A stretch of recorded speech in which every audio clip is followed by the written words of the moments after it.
All right, welcome everyone. We're diving into the art of war. One of the oldest military treatises in the world.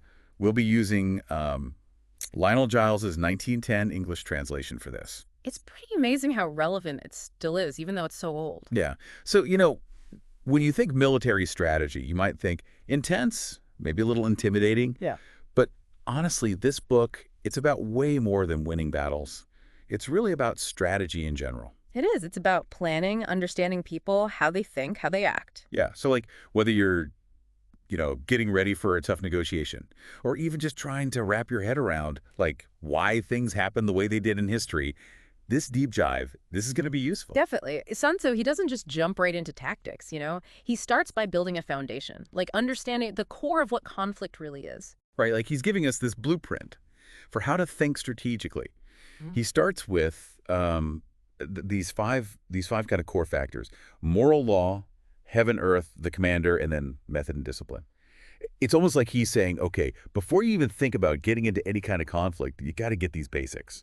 You got to understand these. Exactly. And each one is so important. Like, take moral law, for example. Sun Tzu, he says when people, they're united with their leader, they'll face anything, any danger, no hesitation. And you see this today, right? Like, think about companies, successful companies. They often have like a really strong culture, this shared purpose. It motivates everyone. It does. It gets them to, go above and beyond. It's that same idea, at play. So it's not just having a leader who's, charismatic, whatever. It's about everyone feeling like they're part of something. They're invested in the outcome. Exactly. Okay. So we've got moral law, check. What about heaven? Sounds kind of mystical, right?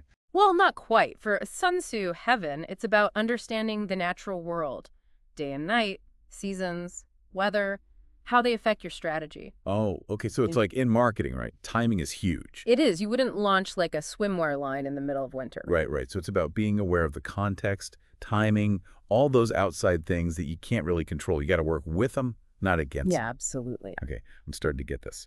So what about Earth? Earth is all about the battlefield, the competitive landscape. Sun Tzu, he goes really deep on understanding the terrain, distances, dangers, strategic positions, all that. So like doing your market research Hmm. before you launch a product. Yeah. You need to know the competition, their strengths, their weaknesses. Yeah. It's about knowing the environment you're operating in, whether it's a literal battlefield or the business world. Makes sense. Huh. All right, so we've got moral law, heaven, earth. Next up, the commander. What does Sun Tzu say makes a good leader? Okay, so he lists wisdom, sincerity, benevolence, courage, and strictness. Interesting mix. It's like you need to be tough, but also kind, smart and decisive. Yeah, it's not enough to just be a brilliant strategist. You got to inspire your people. You got to earn their trust. Yeah. You got to hold them accountable. Just like that saying, you catch more flies with honey. But sometimes you need that vinegar too. I mean, look at some of the best CEOs today, right? Mm. Visionary, but also demanding, supportive, but they challenge people. Right. It's about finding that balance. Okay. So how does that actually work though? Like, how does, say, benevolence play out in a modern business? Can you give me an example? Sure. Imagine you're a manager. Someone on your team is going through something tough personally, a benevolent leader. They wouldn't just ignore that or see it as a weakness. They'd offer support, maybe adjust deadlines, workloads, help them through it. And that probably leads to better work in the long run. Yeah. They feel valued. Exactly. That's not just being nice. It's about respect, creating a good environment. Yeah. Okay, last one of these core factors. Method and discipline. This sounds like the logistics side of things. It is, yeah. Organization, logistics, supply lines, resource management, making sure everything's running smoothly, everyone knows their role. So in business today, that'd be like having a solid plan, good communication, efficient processes. Yeah, running a tight ship. So Sun Tzu's saying, brilliant strategy is great, but you got to execute it well. It's Exactly. a good lesson, whether you're leading an army or a startup. It is. Okay, so we've got these 5 factors, the foundation. But Sun Tzu, he doesn't sugarcoat things, does he? He talks about the cost of war, the resources, the human life. He does, yeah. He even gives numbers. Like, to maintain a large army, it's 1,000 ounces of silver every day for 100,000 men. Wow. And then there's the impact on people. Resources get drained, everyday life gets disrupted. He says, imagine 700,000 families, they can't work because of the war. It's a big reminder that conflict, it always has a price. It does. Makes you think, is it worth it? Huh. Whatever you're fighting for, is it worth the cost? And that's true for anything, right? War, legal battles, even just disagreements with people. It is, yeah. Sometimes avoiding conflict is the best thing you can do. Which brings us to, I think, one of the most interesting parts of this book. Winning without fighting. Right. Sun Tzu, he actually says that achieving victory without a battle, that's the most skillful thing you can do. Hold on, winning without fighting. How does that even work? It's talking about like diplomacy, negotiations. It can involve that, yeah. But it's a bigger idea. It's disrupting the enemy's plans, stopping them from joining forces, weakening their alliances, make them vulnerable without actually fighting them. He says, the highest form of generalship is to balk the enemy's plans. The next best is to prevent the junction of the enemy's forces. So it's like being proactive, Yeah. anticipating what they're going to do, and then countering it before things escalate. Yeah, like playing chess, thinking several moves ahead. But how does that work in the real world? Can you give an example? Okay, so imagine two companies. They're competing, right? Instead of getting into a price war, which hurts everyone, one company focuses on innovating. They develop a new product, something way better than the competition. Suddenly, they're the leader. So they changed the game completely. The competition's irrelevant now. Exactly. It's like they won before the fight even started. Yep. That's pretty cool. I'm seeing how these ideas, they're old, but they still apply today. They do. That's what makes this book so great. Yeah. It's not just about military stuff. It's about strategy in general. Right. And speaking of competition, Sun Tzu has this famous quote, "If you know the enemy and know yourself, you need not fear the result of 100 battles." Yeah. Everyone's heard that, but what does it really mean? It means you got to know yourself, your strengths, your weaknesses, but equally important, you got to know your opponent. What do they want? What can they do? What are their vulnerabilities? So it's like, before you invest in something, you do your research, right? You don't just throw money at anything. You understand the market, the competition. And then Sun Tzu, he takes this even further. He talks about spies, calls them the sovereign's most precious faculty. Like, information is everything. It is. Having good intelligence, that gives you a huge advantage. And this is where it gets really interesting, right? He has these 5 types of spies: local, inward, converted, doomed, and surviving. It's a whole system. But which ones are actually relevant to us today? Like, we're not running spy rings, right? Well, we're not talking about literal spies, usually. But the principles are the same. Think about gathering information in business. Your sales team, they're like local spies. They're out there talking to customers, learning what people think. Oh, I see. So they're your eyes and ears telling you what's working, what's not. Exactly. And then inward spies. That could be someone within your competitor's company. Maybe they're unhappy or they like your company better. They might share information. Okay, so that's like corporate espionage, but hopefully the ethical kind.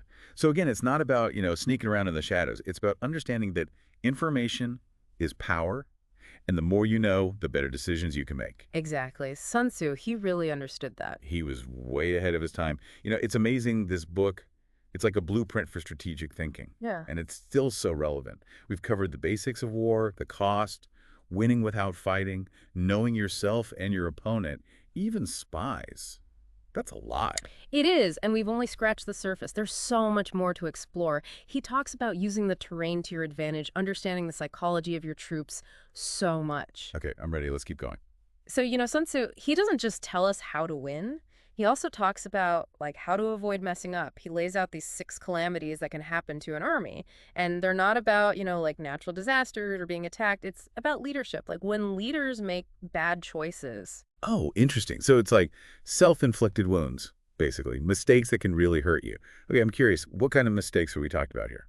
The first one is called flight, which is basically when you send a small force against a much larger one. It's like not knowing your limits, biting off more than you can chew. Oh, picking your battles, right? Yeah. Knowing when to back off instead of just charging in. Exactly. The second one, it's called insubordination. That's when the troops are stronger than their officers. Can you imagine the chaos if soldiers don't respect or follow their leaders? Yeah, it'd be a mess. Like a team with no direction, no one's accountable. Total disaster. Then there's collapse. That's the opposite problem. Strong officers, but the soldiers are weak. The army could just fall apart from the inside because the troops, they're not capable or they're not motivated. So you need both, right? Yeah. Strong leadership and a strong team. Everyone working together. What happens when that balance is off? What are some of the other calamities? Well, there's ruin. That happens when the leaders, the high-ranking officers, they act recklessly, maybe out of anger. They go into battle without planning, without permission. So it's not enough to just be, like, strong and decisive. You got to be smart about it, too. Sometimes the best move is to wait, find the right opportunity, instead of just rushing in. Right. Then there's disorganization. Sun Tzu, he describes it as basically a lack of clear orders, roles, structure. Nobody knows what they're doing, and the whole thing falls apart. It's like a company with no org chart, no communication. Everyone's just running around confused. Exactly. And finally, you got rout. This is when a general underestimates the enemy, maybe sends a weak force against a strong one, or they don't position their best troops properly. It's bad planning, bad judgment, lack of preparation, usually ends in defeat. Kind of like going into a negotiation unprepared, not knowing your strengths or what the other side wants. Yeah, exactly. And the point of all this, Sun Tzu says, is to learn from these mistakes. A good leader, they study these calamities, figure out why they happen, so they don't make the same mistakes again. It's like that saying, right? Those who cannot remember the past. Are condemned to repeat it. Exactly. Okay, so we've covered a lot. The foundations of war, the cost, winning without fighting, knowing yourself and your enemy, spies, and now these 6 calamities.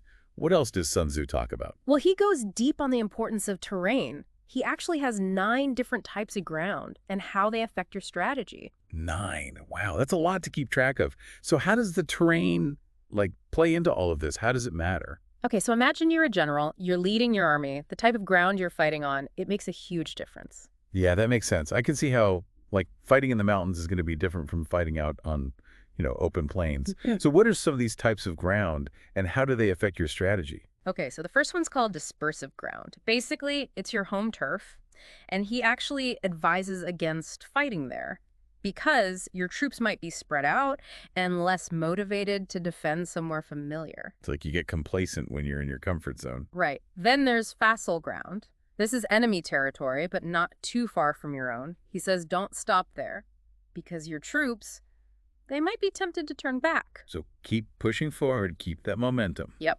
Then there's contentious ground. This is land that's valuable to both sides. He says don't attack it directly because it's probably heavily defended. So be smart, wait for the right opportunity. Exactly. Open ground is where both sides can move freely. He says don't block the enemy's way. Again, it's about picking your battles. Don't get bogged down in fights you don't need to have. Kind of like that winning without fighting idea we talked about. Let them wear themselves out. Yeah. Then you've got ground of intersecting highways. This is important because it connects different territories. Sun Tzu, he emphasizes alliances here because this ground, it's often a focal point for conflict. So like in life, having good network, people you can rely on, that helps you when things get tough. Exactly. On serious ground, which is deep in enemy territory, he says, take what you can, but not for yourself. Use the resources to support your army and weaken the enemy. Live off the land. Exactly. Then there's difficult ground. This is like mountains, forests, swamps, tough terrain. Sun Tzu's advice is simple. Keep moving. Don't get stuck in a bad spot. So it's about perseverance, not giving up when things get hard. Yeah, exactly. Hemmed in ground is where your army's trapped. There's no easy way out. Sun Tzu recommends using stratagem here. Deception, cunning, to escape the trap. Thinking outside the box, finding a creative solution. Right. And finally, you have desperate ground. This is when you've got no choice but to fight. It's do or die. And Sun Tzu says, fight. Your troops, they have nothing to lose, so they'll fight with everything they've got. Yeah, like that last stand when you're backed into a corner. Okay, so all these different types of ground. It's amazing how much thought Sun Tzu put into this. He did. He was brilliant. And all of it, it shows how well he understood, not just the physical part of war, but the psychological part too. Yeah, it's not just about maps and movements. It's about people, how they think, how they react. And that brings us to, I guess, the human element of all this. How does Sun Tzu, how does he see the relationship between a commander and their troops? It's crucial, he thinks. It's more than just giving orders. It's about inspiring loyalty, treating your soldiers with respect, creating a shared sense of purpose. He even says, regard your soldiers as your children, and they will follow you into the deepest valleys. Look on them as your own beloved sons, and they will stand by you even unto death. That's powerful.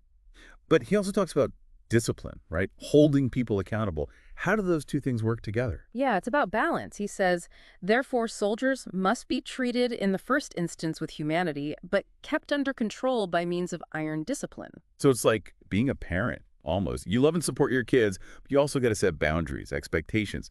Okay, this is giving me a lot to think about, not just about, military leadership, but any kind of leadership. Business, relationships, everything. And that's what makes the art of war so great. It's timeless wisdom. It applies to so much. All right, so we've covered a lot here. The foundations of war, the terrain, the relationship between commander and troops. What else can we learn from Sun Tzu? What other insights are there? So we were talking about commanders and their troops, how important that relationship is. Sun Tzu, he really focuses on leadership, right? But he also says, you don't want to be predictable. Right. He says a good leader, they keep the enemy guessing, altering his arrangements and changing his plans, he says. So you got to be adaptable, flexible, stay ahead of the game. It's like chess, always thinking a few moves ahead. If you're too predictable, well, you're an easy target. It's like companies, they got to keep innovating, changing to stay on top. If they just do the same old thing, they'll get left behind. Exactly. And that adaptability, it's important everywhere, not just in business. Sun Tzu, he's all about assessing the situation, knowing what you're good at, what you're not, and then changing your strategy based on that. So no matter what you're doing, you got to be able to adapt.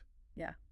Okay, so as we wrap up our deep dive into the art of war, what are the big takeaways, the things people should remember? I think the biggest one is Sun Tzu's ideas, they're not just for the battlefield. His wisdom, it applies to so much. Strategy, leadership, human nature, timeless stuff. It's about being mindful, being adaptable, always learning. Whether you're facing a tough opponent, a big challenge, or just everyday life, he's giving us these tools to approach things strategically. Yeah. And one more thing, I think. Real victory.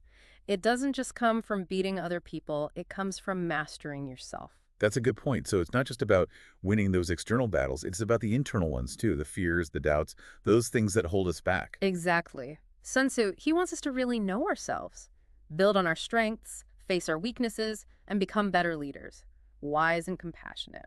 And that's a battle worth fighting, for sure. Thanks for joining us on this deep dive, everyone. We hope you got something out of it. Until next time, keep learning, keep exploring, and keep striving for victory.